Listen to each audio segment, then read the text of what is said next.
جنگ کا اعلان کیا ہے جو سودی کاروبار کرتے ہیں۔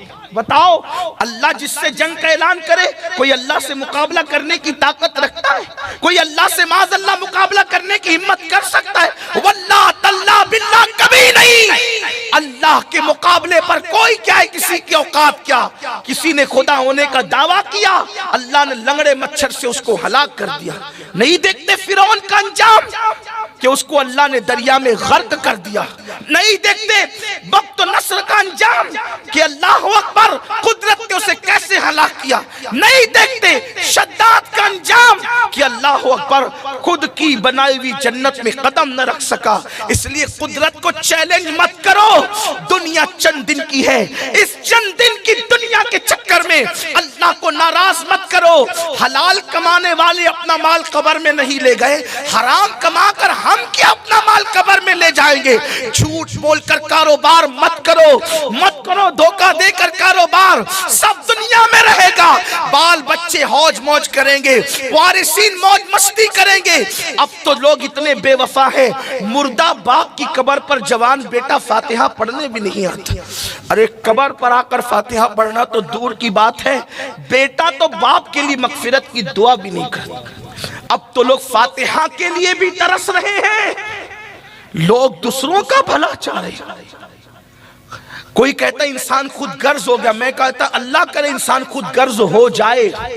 اگر انسان خود غرض ہو جاتا تو کم از کم بچوں کے لیے حرام دولت کما کر کے اپنی آخرت خراب نہ کرتا۔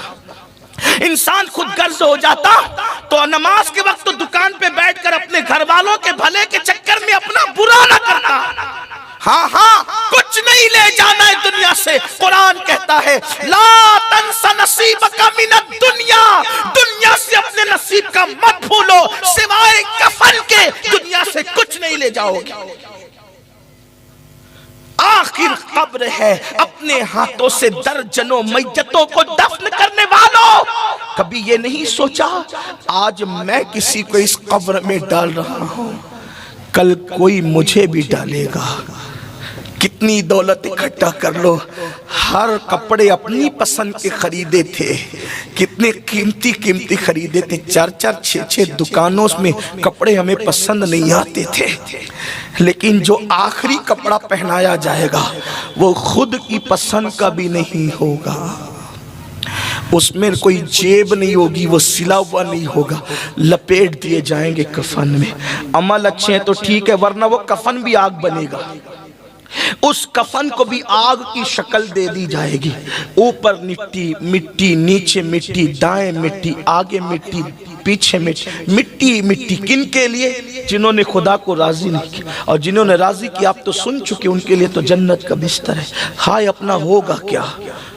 قرآن کہتا مینا خلقناکم، اسی مٹی سے پیدا کیا، مٹی سے پیدا ہوئے ہیں، مت غرور کرو اپنی جوانی پر، مت غرور کرو اپنی دولت پر، مت گھمنڈ کرو اپنے علم پر، مت گھمنڈ کرو اپنے خوبصورت چہروں پر۔ مولا کائنات شیر خدا علی مرتضیٰ کے ہاتھ میں ایک خوبصورت مٹی کا پیالہ آیا تو مولا مشکل کشا اس پیالے کو دیکھ کر رونے لگے۔ اس روایت کو امام قرطبی نے لکھا ہے، خوبصورت پیالے کو، مٹی کے پیالے کو دیکھ کر مولا مشکل کشا رونے لگے۔ کسی نے کہا علی کتنا خوبصورت پیالہ دیکھ کر آپ روتے ہیں؟ فرماتے تم خوبصورت پیالہ دیکھ رہے ہو، میں اس خوبصورت پیالے میں ان خوبصورت چہروں کی مٹی ملی ہوئی دیکھ رہا ہوں جن کے چہرے مٹی میں ملے تھے، اور اس مٹی سے یہ پیالہ بنایا گیا ہے۔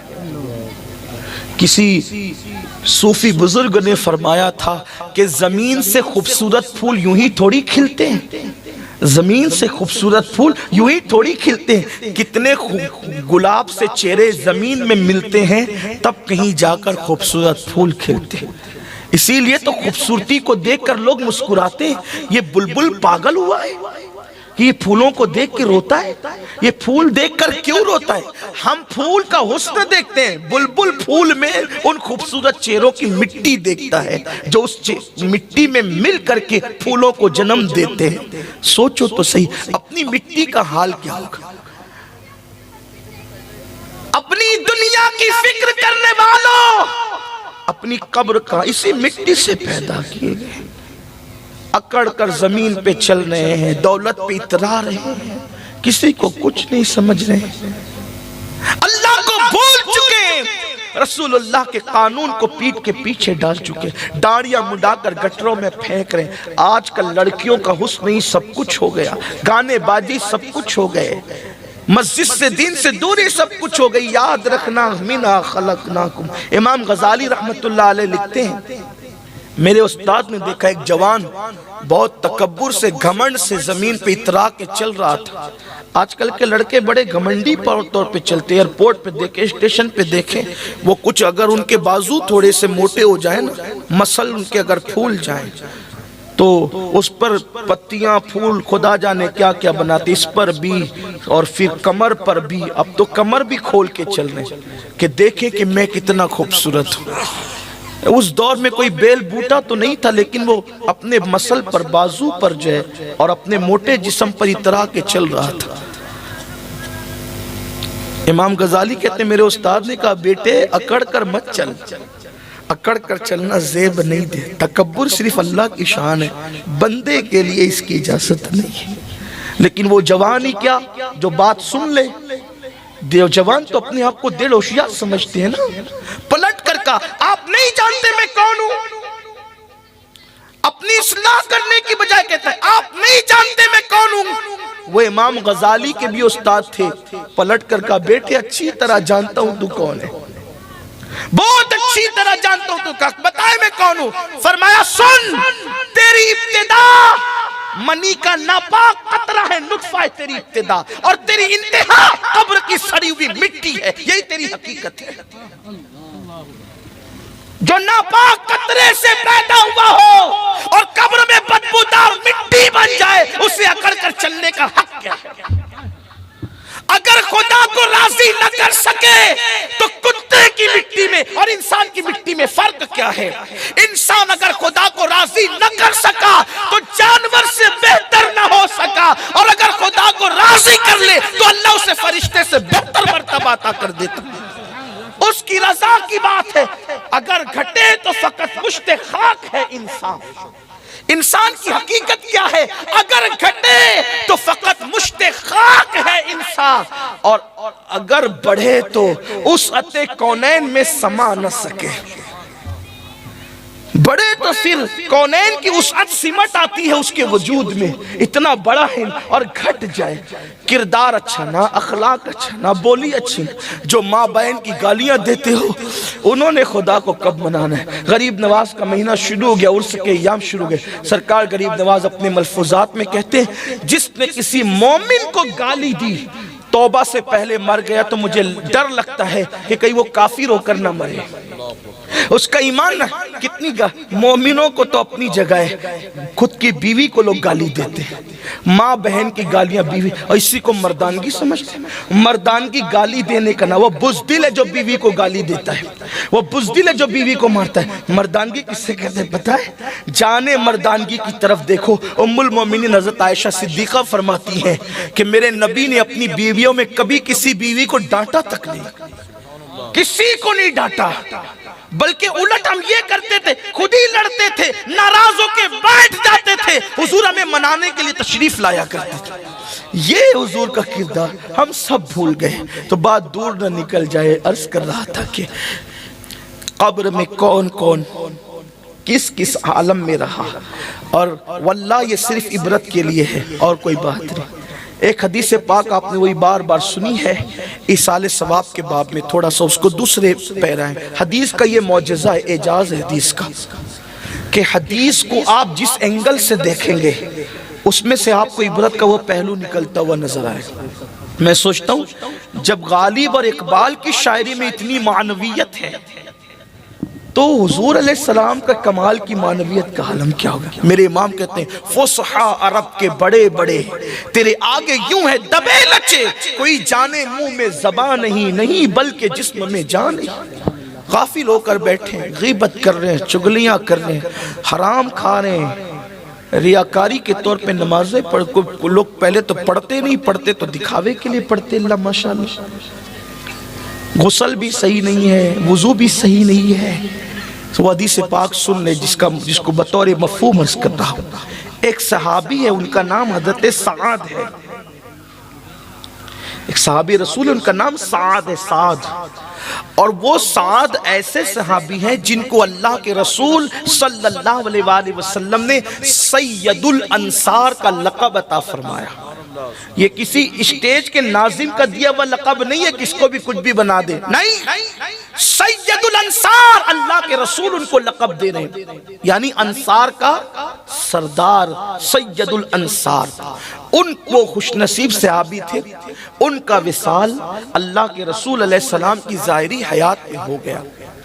جب ان کے انتقال کی خبر آئی اللہ کے رسول صلی اللہ علیہ وآلہ وسلم کے پاس، تو اللہ کے حبیب علیہ السلام نے صحابہ کو فرمایا کہ اے میرے صحابہ، جس سعد کی میت کی انتقال کی خبر تم لے کر کے آئے ہو، تھوڑی دیر پہلے جبریل نے مجھے بتایا کہ جب ان کی روح لے کر، ایک توجہ پہ توجہ کرنا، جب ان کی روح لے کر فرشتے بڑھے تو ان کی روح کو دیکھ کر عرش جھومنے لگا خوشی سے.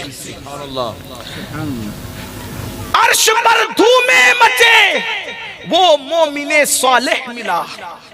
عرش پر دھومیں مچے، وہ مومن صالح ملا. فرش پر ماتم رچے، وہ طیب و طاہر گیا. واسطہ پیارے کا ایسا ہو کہ جو سنی مرے، یوں نہ فرمائے تیرے شاہد کہ وہ فاجر گیا. بندہ ملنے کو قریب حضرت قادر گیا، لمعے باطن میں گمنے جلوے ظاہر گیا. ان کی روح کو دیکھ کے عرش خوشی سے جھوما. پہلی چیز صحابیت. صحابیت ہی وہ مقام اور مرتبہ ہے کہ ساری منقبتیں لفظ صحابیت کے سامنے ہیچ نظر آتی. اتنا بڑا منصب ہے صحابیت کا، جس کو صحابی کہہ دیا اب ساری منقبتوں کی انتہا ہو گئی. یہ ہے درجہ صحابیت. اللہ اکبر. ابھی مولانا نعت پڑھ رہے تھے، سب کے ہاتھ اٹھ گئے. اللہ تیرے حبیب کا چہرہ دکھا دے خواب میں. لوگ نبی کو خواب میں دیکھنے ترستے ہیں. صحابہ وہ ہیں جنہوں نے خواب میں نہیں، حالت بیداری میں مصطفیٰ جان رحمت کا جلوہ دیکھا. حضور نے پیار سے ان کے نام لیے، حضور نے حضور کے پیچھے نمازیں پڑھی، حضور کے دسترخوان پہ انہوں نے کھانے کھائے، اللہ کے رسول کے ساتھ انہوں نے جنگوں میں شرکت کی. انہوں نے حضور کے تبسم کو دیکھا، حضور کے جلال کو دیکھا، حضور کے بیٹھنے کو دیکھا، حضور کے اٹھنے کو دیکھا. بڑی بات تو یہ ہے وہ ایسی آنکھ والے تھے، انہوں نے اللہ کے قرآن کو مصطفیٰ جان رحمت پہ نازل ہوتے ہوئے بھی دیکھا، قرآن اترتے دیکھا انہوں نے اپنی آنکھوں سے. یہ حضور کے صحابہ ہیں، یہ صحابہ کی عظمت ہے، یہ صحابہ کا مقام ہے.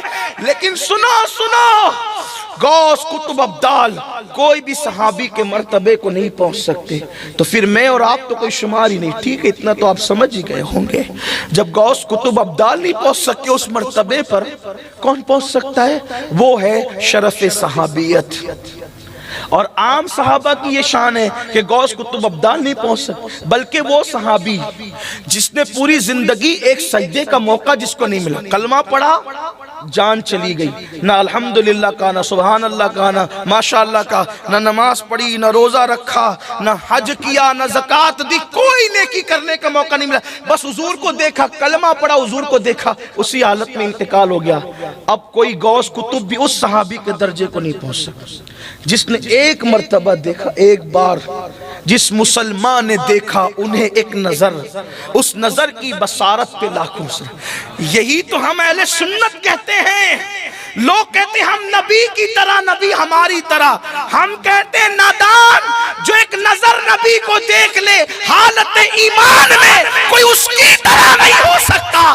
جس کا چہرہ دیکھ کر اتنا مقدس ہو گیا، انسان کے صحابی بن گیا. جب کوئی صحابی کی طرح نہیں ہو سکتا تو جس چہرے نے انسان کو صحابیت کا مقام عطا کیا ہے، اس چہرے والے کی طرح کوئی کیسے ہو سکتا ہے؟ نہیں، ظاہر میں ہم کہتے ہیں ظاہری کا نام تو چہرہ ہے، ورنہ باطن کا حال تو یہ ہے کہ اماں عائشہ صدیقہ بھی نہیں جانتی باطن کو، صدیق اکبر بھی نہیں جانتے، بلکہ خود فرمایا یا ابی بکرین لم یعرفنی حقیقتاً غیر ربی، اے ابو بکر میری حقیقت کو میں رب کے سوا کوئی نہیں جانتا. اقبال کہتے ہیں ہزاروں جبرائیل الجھے ہوئے ہیں گردِ منزل میں، نہ جانے کس بلندی پر ہے کاشانہ محمد کا. اس گرد راہ میں ابھی جبریل سفر کر رہے ہیں کہ کس بلندی پر کاشان محمد عربی ہے، روحی فدا صلی اللہ علیہ وآلہ۔ ابریز میں علامہ عبدالعزیز دباغ لکھتے ہیں کہ آج بھی کوئی پھول نہیں کھلتا جب تک اس پر مصطفیٰ کریم کی توجہ نہیں ہوتی، آج بھی کوئی دانہ نہیں اگتا جب تک کہ اس پر مصطفیٰ کریم کی توجہ، پتہ چلا گلستہ کھل رہے ہیں ان کی توجہ سے، انہی کی بو مایہ سمن ہے، انہی کا جلوہ چمن چمن ہے، انہی سے گلشن مہک رہے ہیں، انہی کی رنگت گلاب میں۔ سبحان اللہ۔ وہ بڑی شان والی ذات ہے جس کا چہرہ قدرت پیار سے تکتا ہو، اس چہرے والدعا کی شان کیا ہو، سبحان اللہ۔ جس کے مانگ نکالنے کی اداؤں پہ قسم اٹھائی جاتی ہو، اس رخ والدعا کی شان کیا ہو۔ سبحان اللہ۔ لوگوں کو کیا خبر، کسی مفکر نے کہا تھا کسی بھی شخصیت کو دیکھنے کے لیے شرط ہے، اگر کسی کو پہچاننا ہے اصل حالت میں پہچاننا ہے، شرط ہے نہ اس کو غرور سے دیکھو نہ اس کو دور سے دیکھو، دور سے دیکھو گے تو بھی سمجھ نہیں پاؤ گے، غرور سے دیکھو گے تو بھی سمجھ نہیں پاؤ گے۔ جنہوں نے غرور سے دیکھا ہم بشر ہیں وہ بھی بشر ہیں، نہ سمجھ سکے، اور جنہوں نے دور سے دیکھا ابو جہل اور ابو لہب وہ بھی نہ سمجھ سکے۔ آپ کہیں گے وہ تو پڑوس میں رہتے تھے، یہی تو بات ہے، پڑوس میں رہ کر بھی کسی کی نظر دور ہو جاتی ہے اور یمن میں رہ کر بھی کوئی قریب سے دیکھتا ہے۔ یہ شرط ہے نگاہوں کے، نہ غرور سے دیکھو، اگر حقیقت انسان سمجھتا ہے یا جس کو دیکھ رہے اس کی شان سمجھتا ہے تو نہ غرور سے دیکھو نہ دور سے دیکھو۔ جنہوں نے غرور سے بھی نہیں دیکھا اور دور سے بھی نہیں دیکھا پھر وہ یہ کہنے پہ مجبور ہو گئے لا یمکن الثناء کنا کما کان حقہ بعد از خدا بزرگ توئی قصہ مختصر۔ جنہوں نے غرور سے دیکھا انہوں نے یہ کہا یہ تو ایلچی ہے، یہ تو ڈاکیہ ہے، اور یہ تو اللہ اور یہ فلاں ہے۔ جنہوں نے نہ دور سے دیکھا نہ غرور سے دیکھا وہ کہتے ہیں سرور کہوں کہ مالک و مولا کہوں تجھے، باغ خلیل کا گل زیبا کہوں تجھے، لیکن رضا نے ختم سخن اس پہ کر دیا، خالق کا بندہ خلق کا آقا کہوں تجھے۔ تو بات چلی تھی اور وہ دور سے نکل گئی۔ عرض یہ کرنا چاہتا ہوں کہ حضور علیہ السلام نے ان کو سید الانصار کا لقب دیا اور ان کے بارے میں کہا کہ ان کی روح کو دیکھ کر عرش جھوما۔ پھر سرکار نے کہا اس کا جنازہ تیار کرو، ہم خود اس کے جنازے میں شرکت کریں گے۔ اب بتائیں جس کے جنازے میں جان عبادت شرکت کرے، جس کے جنازے میں جان دعا شرکت کرے، جس کے جنازے میں جان ایمان شرکت کرے، ارے نام جنازے پہ پڑ جائے تو میت کی مغفرت ہو جاتی ہے۔ حضور جس جنازے میں آ جائیں اس جنازے کی شان کیا۔ تیسری فضیلت ان کی یہ، پہلی فضیلت تو صحابی، دوسری فضیلت کے سید الانصار کا لقب، تیسری فضیلت عرش ان کی روح کو دیکھ کے جھوما، چوتھی فضیلت یہ کہ ان کے جنازے میں آقا نے فرمایا 70,000 فرشتوں نے شرکت کی۔ اور محدثین اکثر لکھتے ہیں یہ 70,000 17,000 10,000 100 یہ جو الفاظ آتے ہیں اس میں یہ 1 2 4 5 گنتی کا نہیں ہوتا۔ اکثر محدثین کا یہ نظریہ ہے کہ جس میں 70 کہا جائے یا 100 کہا جائے یا 700 کہا جائے یا 10 کہا جائے تو اس میں کثرت دکھانا مقصد ہوتی ہے، گنتی بتانا مقصد نہیں ہوتی۔ تو ان محدثین کے الفاظ پر اگر اس کی تشریح کی جائے تو جیسے ہم کہتے ہیں نا میں نے تجھے 50 بار فون کیا تو نے فون نہیں اٹھایا، تو اس کا مطلب گن کر آپ نے 1 2 3 4 50 والا نہیں، مطلب میں نے تجھے کثرت سے فون 50 کہنا مطلب 100 بار میں تیرے گھر آیا تو مجھے ملا نہیں۔ اب یہاں 100 مرتبہ کہ 100 بار آپ ایسا نہیں، کثرت بتانا ہوتا ہے۔ اب سمجھے آپ بعض شارحین اس طرف بھی گئے ہیں اور اس طرح کی شرح کرنے والوں میں بالخصوص امام قسطلانی اور امام ابن الجوزی جیسے لوگوں کا نام آتا ہے کہ انہوں نے کثرت کا اس پر جو وہ اطلاق کیا۔ کثرت آقا فرماتے 70,000 لوگ فرشتوں نے اس کے جنازے میں شرکت کی، یعنی کثرت سے فرشتوں نے شرکت کی۔ ٹھیک 4 فضیلت۔ 5ویں فضیلت یہ کہ حضور نے خود شرکت کی۔ واللہ فرشتوں کا جنازے میں آنا اتنی فضیلت نہ تھی جتنا حضور کا جنازے میں آنا فضیلت تھی، کیونکہ اب کسی اور کے جنازے میں بھی تو فرشتے آ سکتے ہیں لیکن یہ شان کہ حضور جس کے جنازے میں آئے۔ یہ فضیلت خاص ہے. لیکن اب سنو اور دل کے کانوں سے سنو, ایمان لگتی بات سنو. سنیو, بہت غافل ہو گئے, بہت غافل ہو گئے. نمازوں کا حال یہ ہے کہ جمعہ میں بھی خطبے کے ٹائم پہنچتے ہیں, اور غرور اور گھمنڈ کا حال یہ ہے کہ ہم جنت میں نہیں جائیں گے تو کون جائے. مجموع الزوائد کی روایت ہے, جنت لکھا کر نہیں لائے ہو. اللہ کے رسول صلی اللہ علیہ وآلہ وسلم فرماتے ہیں جو اپنے آپ کو قطعی اور یقینی طور پہ جنتی سمجھے, میں محمد اعلان کرتا ہوں کہ وہ جہنمی ہے. جن کو جنت کی بشارتیں دی گئی وہ مصلی پہ روتے, جن کے بستر پہ قرآن نازل ہوا وہ مصلی پہ روتے, اور جن کو کلمے کا کہ صحیح تلفظ یاد نہیں ہے وہ مغرور ہے کہ ہم جنت میں نہ جائیں گے تو کون جائے گا. کس بلا کی میں سے ہے سرشار ہم, دن ڈھلا ہوتے نہیں ہوشیار ہم. آؤ سنیو, اللہ کی بارگاہ میں پلٹو. حرمت والا مہینہ شروع ہو گیا ہے, ماہ رجب کا مہینہ شروع ہو گیا. ڈرو اللہ سے, پلٹو اللہ کی طرف, رجوع کرو اللہ کی طرف. سعد رضی اللہ تعالیٰ کے جنازے میں حضور نے شرکت کی. المختصر یہ حضرت سعد کو قبر میں رکھ دیا گیا, حضرت سعد کو قبر میں رکھ دیا گیا, مٹی برابر کر دی گئی. صحابہ بیٹھ گئے, اللہ کے رسول قبر پر کھڑے رہے. حضور علیہ السلام قبر پر کھڑے تھے. کھڑے کھڑے صحابہ نے دیکھا حضور علیہ السلام کے چہرے پر کچھ افسردگی کے اور بظاہر غم کے آثار ظاہر ہوئے. چونکہ صحابہ کی عادت تھی وہ حضور ہی کو دیکھتے رہتے تھے, تو جب دیکھا کہ حضور کے چہرے پر بظاہر پریشانی کے آثار ہیں, صحابہ بھی پریشان ہو گئے. صحابہ کہتے پھر حضور نے کہا اللہ اکبر, اللہ اکبر, سبحان اللہ, سبحان اللہ, اللہ اکبر, اللہ اکبر. حضور نے تسبیح پڑھی, تکبیر پڑھی, اللہ کی حمد کی. پھر تھوڑی دیر گزری تھی کہ حضور علیہ السلام کا چہرہ خوشی سے کھل اٹھا. پہلے چہرے پہ افسردگی, پھر چہرہ کھل اٹھا. اگر مائیں اور بہنیں موجود ہیں تو ان کی بھی توجہ. پہلے چہرے پہ افسردگی, اس کے بعد چہرہ کھل اٹھا.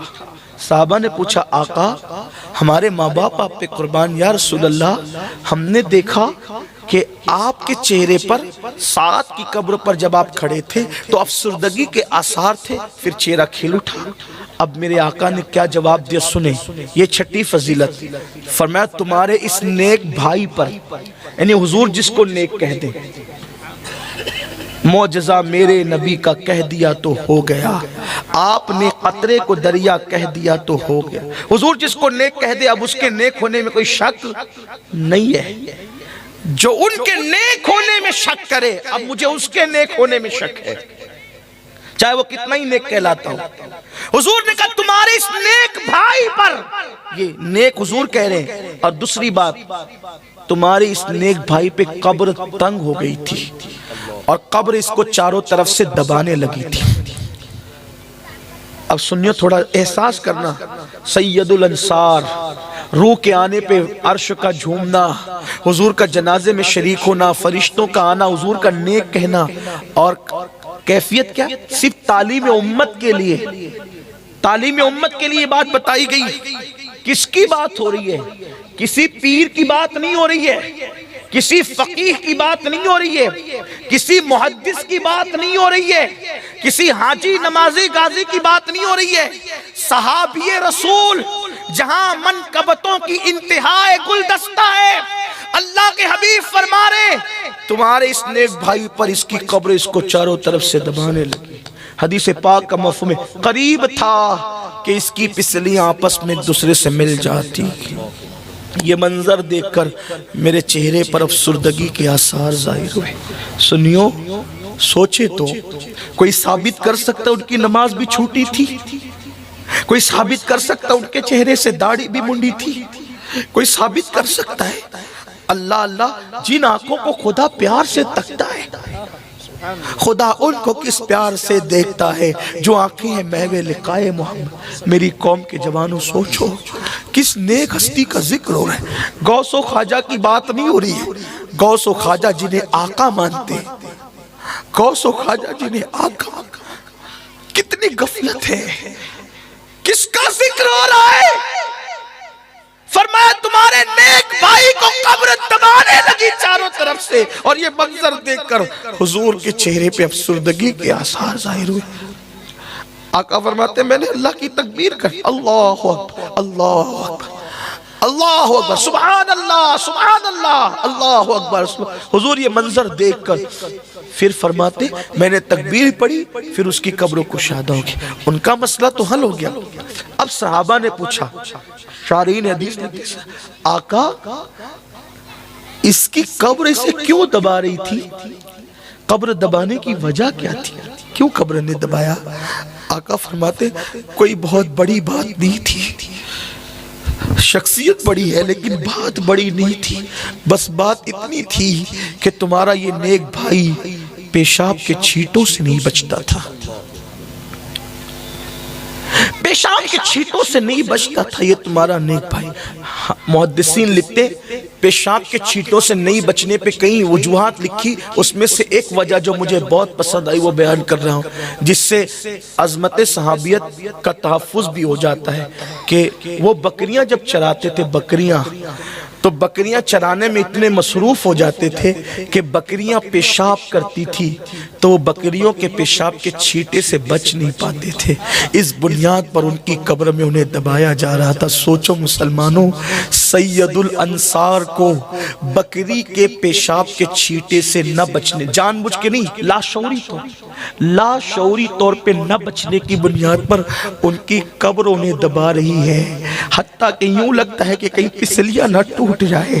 حضور یہ منظر دیکھ کر افسردہ ہو رہے ہیں، آپ مجھے بتائیں تو صحیح کہ پیشاب کے چھینٹے سے نہ بچنے کی بنیاد پہ قبر دبا رہی تھی، جو زنا سے نہیں بچتے ان کا کیا حال ہوگا، جو سود سے نہیں بچتے ان کا کیا حال ہوگا، جو بدنظری سے نہیں بچتے ان کا کیا حال ہوگا، جو لوگ غیبت سے نہیں بچتے ان کا کیا حال ہوگا، جو کانوں میں ایئر فون لگا کے گانے سنتے ان کا کیا حال ہوگا، جنہوں نے کبھی خدا کو یاد بھی نہیں کیا ان کا کیا حال ہوگا، جنہوں نے قرآن کو طاق کی زینت بنا دیا ان کا کیا حال ہوگا۔ سوچو، امام اہل سنت کہتے اندھیرا گھر اکیلی جان، دم گھٹتا دل اکتاتا، اندھیرا گھر اکیلی جان، دم گھٹتا دل اکتاتا، خدا کو یاد کر پیارے، وہ ساتھ آنے والی ہے، ہائی اپنا کیا بنے گا۔ 10x10 کے کمرے میں اگر پاور بند ہو جائے، اے سی بند ہو جائے، پنکھے بند ہو جائے تو ہماری نیند کھل جاتی ہے، ہم اپنے کمرے میں ڈرنے لگتے ہیں، لیکن وہاں 10x10 کا کمرہ نہیں ہوگا، وہاں تو کروٹ لینے کو بھی جگہ نہیں۔